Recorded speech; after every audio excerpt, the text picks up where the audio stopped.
Examinando la realidad latinoamericana, sobre todo la electoral. Hicimos mención a España porque es un caso muy particular, es un régimen no como el nuestro presidencialista, sino parlamentario. Pero acá hay elecciones también en Argentina y es una situación muy compleja por la igualdad de la afección que tienen los argentinos hacia la derecha y a la izquierda. Claro, antes es importante resaltar el comentario que hacía sobre Leonor, ¿no? Sobre la Ah, princesa. sí, sí. O sea, ayer, digamos, dio su primer discurso como princesa futura heredera del trono español. Digamos, fue aclamada digamos, por muchísima gente que estaba ahí presente. Y es interesante que la gente entienda que, digamos, en esos países donde todavía hay monarquías, digamos, son un símbolo.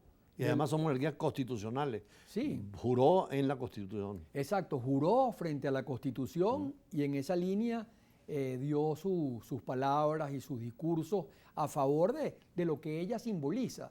Digamos, un jefe de Estado en un país simboliza la unidad nacional. Ahora hay otras monarquías democráticas absolutamente constitucionales, como la de Holanda, ¿no? Y Sí, tantas otras en Europa. claro. Suecia. Que todavía están vivas, ¿no? Y que todavía, digamos, esos monarcas más bien son de ayuda, digamos, para el tema protocolar de las relaciones internacionales, digamos, y son muy queridos, ¿no? El caso de Inglaterra es un caso, digamos, eh, muy emblemático, pues, porque, digamos, todo lo que se significa la monarquía, todo lo que hay allá sobre la guardia, digamos, el El cambio de protocolo, guardia. sí, todo lo Sí, que... todo eso, digamos, atrae además muchísimos turistas. Y bueno, imagínense la serie, por ejemplo, de Crown, Ah, que sí. mucha gente Claro. ha seguido a nivel mundial, o sea, en Bueno, todos son los países fórmulas, del mundo. como tú sabes, en derecho constitucional son formas de gobierno que pueden ser monárquicos o republicanos, Sí, pero hay monarquías democráticas y absolutistas, como hay sí, repúblicas democráticas dictatoriales. En claro. Argentina terminó todo el proceso del peronismo aparentemente, que fue una esperanza frente a los gobiernos militares, y ahora se abre un debate después de gobernar la izquierda, antes la derecha, y pareciera encontrar un rumbo distinto, ¿no? El sistema Sí, electoral argentino. sí, el señor Milei, digamos, está posiblemente, pues pueda ser en la segunda vuelta el presidente de la República, ya que cuenta con el apoyo de Patricia Bullrich, que fue quien quedó tercera y que quedó además con alrededor del 20% de Sin los duda votos. alguna. Entonces ahí vamos a ver algo muy interesante, digamos, es el peronismo que con su grandísima maquinaria y sus recursos pudo lograr que Massa, digamos que nada menos y nada más que el ministro de Economía, Sí. de una economía que está por los suelos, con una inflación de más del 100%, lograra pues la primera votación, el primer puesto electoral en esa primera vuelta, pero en la segunda, digamos, cualquier cosa puede suceder, ¿no? Y es lo interesante, ¿no? Milei es un candidato muy estrambótico, ¿no? O sea, ha tenido, por supuesto, se ha presentado como un gran outsider. ¿Qué significa esto? Que no viene, digamos, de la política ni como Claro. dirigente político de carrera. Más bien ha sido un periodista, un Y ha economista. moderado el discurso, sobre todo está más al centro ahora. Sí, ahora está mucho más al centro, pero dijo cosas tan estrafalarias como meterse, por ejemplo, con el Papa, ¿no? Que es Sí. argentino y después le pidió perdón y es increíble lo que se ha visto en esa, nunca se había visto algo así en, digamos, en una campaña presidencial, ¿no? Que ahí también en Argentina el acuerdo entre todos es reivindicar la propiedad sobre las Islas Malvinas, que son 13.000 kilómetros también ocupados por el Reino Unido.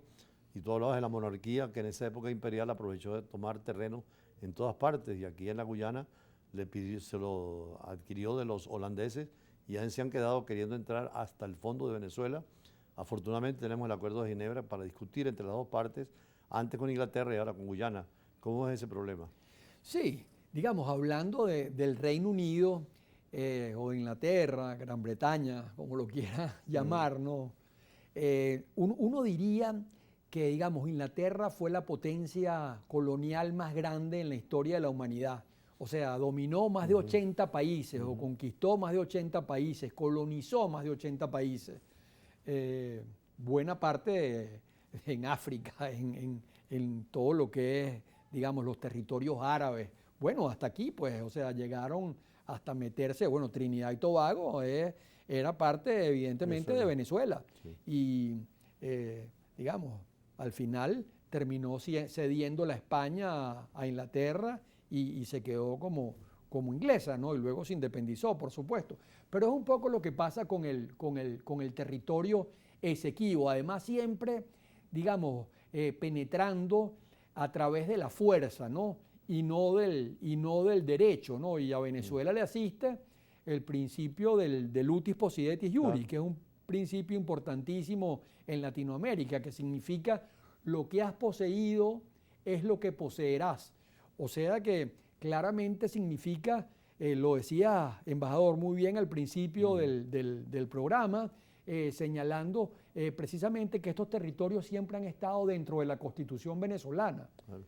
Y la línea, digamos, la primera línea famosa, esa que trazó el investigador que... Chomrum. Sí, Chomrum, que justamente pagó Gran Bretaña, Sí. fue la del río Esequibo y, digamos, y la enciclopedia británica, que siempre ha sido famosísima, cuando uno revisa la enciclopedia de la época, señala que el límite venezolano es el Esequibo, o sea que todo ese territorio es absolutamente venezolano y Venezuela tiene justos títulos, pues. Y el Acuerdo de Ginebra, que es un marco jurídico Claro. de negociación, como debe ser, porque ningún país está forzado a llevarlo a la Corte si no está de acuerdo. En esta demanda unilateral de Guyana es volver al Acuerdo de Ginebra nosotros, como Venezuela, que es lo que se ha planteado, y empezar a discutir con Guyana la actividad diplomática y llegar a acuerdos sin el conflicto y la guerra, ¿no?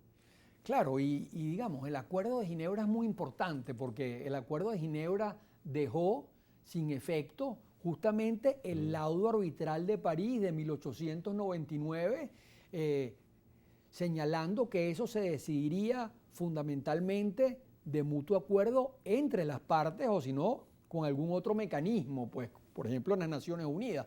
Pero ahí estaba en principio el tema de llegar a un acuerdo práctico, ¿no? El problema con Guyana es que no ha respetado y no quiso nunca, digamos, esa solución. Y la gente critica, porque la gente dice, bueno, pero todavía Guyana no firmó el acuerdo de Ginebra, sino que fue Inglaterra en el año 66, 3 meses después se independizó Guyana, pero luego se firmó y eso ratificó precisamente el Acuerdo de Ginebra, algo que es muy criticado, ¿no? Pero que fue algo que nos interesa mucho en este momento, porque lo firmó Guyana, que es el protocolo de Puerto España. Y el protocolo que lo firmó el canciller, un gran canciller venezolano, el doctor Aristides Calvani. ¿Y qué decía el protocolo de Puerto España? Bueno, se congela una decisión por 12 años, pero las negociaciones siguen, y las negociaciones siguieron. Y justamente eso ratifica el Acuerdo de Ginebra y por eso es tan importante. Y ahora, evidentemente, bueno, está planteada esta controversia y Venezuela, digamos, oposición y gobierno y oficialismo han firmado en México, han ratificado en Barbados, digamos, una posición, digamos, absolutamente unitaria en función de defender con justos títulos como los tenemos esa gran extensión de terreno, de propiedad venezolana, ¿no? Bueno, muchísimas gracias al profesor Óscar Arnal. Es interesante estos análisis, sobre todo también cuando reconocimos la independencia de Guyana, hubo la salvedad de que hay un territorio en disputa, que es donde están dando ahora concesiones petroleras. Y en eso, como usted dice, estamos de acuerdo todos, igual que los argentinos con las Malvinas o los guatemaltecos con Belice, que son posesiones británicas todavía bajo el yugo, aunque sean independientes, del control de la mancomunidad británica. Claro, o los bolivianos con el derecho al mar. También tienen su derecho. Es problemas de tipo internacional que hay que solucionar por la vía jurídica y ya veremos qué va a pasar en estos días, pero más adelante vamos a hablar precisamente sobre una iniciativa interesante en el Caribe, donde tenemos que hacer más actividad dentro de esta óptica de ganar amigos en la causa venezolana frente al Esequibo. Es el rector de la Universidad Internacional del Caribe, el profesor Vittorio De Stefano, que estará con nosotros.